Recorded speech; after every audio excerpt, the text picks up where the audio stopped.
മീനിന് വിഷം ഉണ്ടാവില്ല, അത് ഒഴുകിപ്പോകും. ഏത് തിരമാലയോടെ നിന്ന് ഒഴുകും. ഇത് കടപ്പുറത്തെ മത്സ്യത്തൊഴിലാളി പിടിച്ച മീന് ഞങ്ങൾ കഴിച്ചിട്ടാണ് ഞങ്ങളുടെ സഹോദര കസ്റ്റമറിന് കൊടുക്കുന്നത്. ഇവിടെ വരുന്ന കസ്റ്റമറെല്ലാം ഞങ്ങളുടെ സഹോദരങ്ങളാ.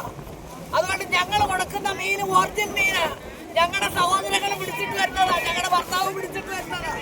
ഈ മീനിന് കളവില്ല. ഇത് റീസയാണ് ഇത് പറയുന്നത്.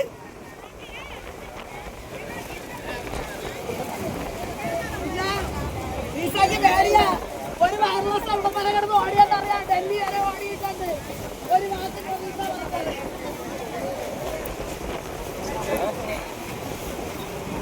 ഇത് നമ്മുടെ കടലിലെ മീനാണ്. കായലിലെ മീനേക്ക് വിഷം കലക്കിയാൽ ഉടനെ ചാകും. നമ്മുടെ കടൽ തീരത്തുള്ള മീൻ കടലിലെ തിരമാല അടിക്കുമ്പോൾ അത് വിഷം ഉണ്ടെങ്കിൽ അത് തിരമാലയിൽ പോകും.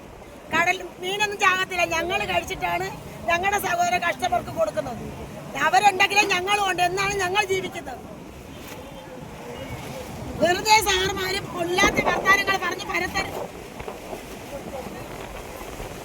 ജീവിക്കാനായിരിക്കുന്നത്, ഞങ്ങളുടെ മക്കളെ വളർത്താനാണ് ഞങ്ങൾ ഇരിക്കുന്നത്.